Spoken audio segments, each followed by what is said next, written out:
Match 2 was a 9-man over-the-top rope elimination rumble for a briefcase containing a contract for a championship match. In short, a briefcase rumble. The Rebellion's music hits, and both Jack Torino and Taylor James make their way to the ring, cheered on by those in attendance. Having drawn numbers 1 and 2, will these teammates face off or just hold back and wait for entrant number 3? They start off with rock, paper, scissors, but Torino uses this as a clever guise to hit James. James, not to be outdone, tries to quickly eliminate Torino.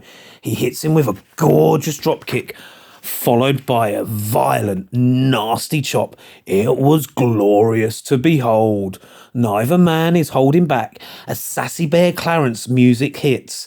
Those who remember him welcomed him back warmly. The Rebellion members instantly team up and go on the attack, but Sassy Bear is able to utilise his size and power advantage to gain the upper hand before hitting a double diving back elbow to wipe both members of the Rebellion out.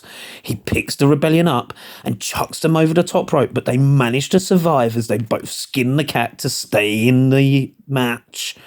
Sunset skip music blares out. The fans cheer wildly as he enters. He hits both members of the Rebellion with an elbow before squashing them in the corner and then hitting a sumptuous stalling suplex on James. The Peckham Playboy Hakan enters next. To a mixed reaction, he comes into the ring and he starts to clear house. There is action everywhere now.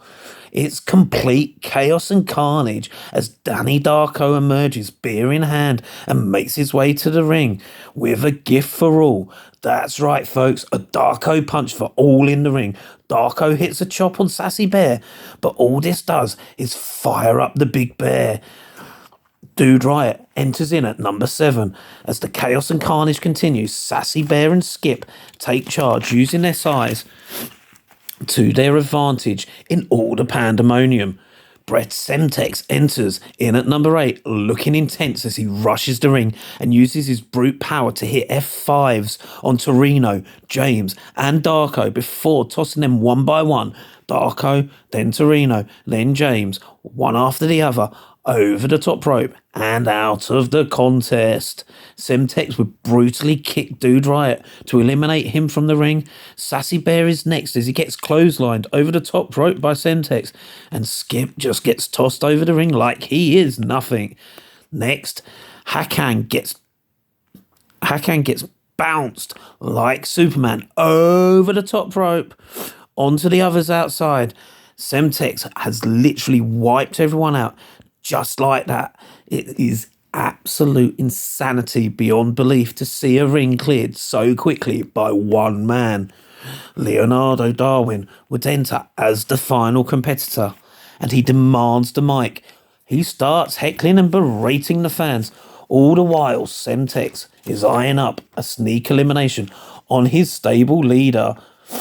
They shape up to fight. They throw some air kicks and punches before Semtex eliminates himself from the match. Leonardo Darwin has won the briefcase after all that chaos and carnage. Wowee!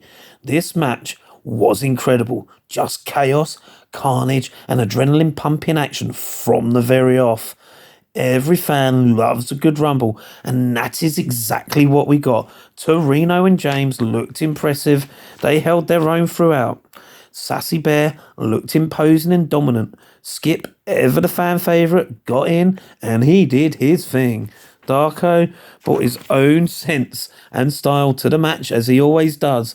Hakan looked good and made an instant impact upon arrival. Dude Riot impressed and looked good in absolutely everything he did. And Semtex, well, obviously, he dominated once he was in that ring. He cleared house and he paved the way to hand his stable leader Darwin the victory. And Darwin, well, let's be honest, he epitomises that villainous heel stable leader so perfectly. The crowd absolutely detest this man. Every talent in that ring were a feat to behold. You need to see them in action for yourselves.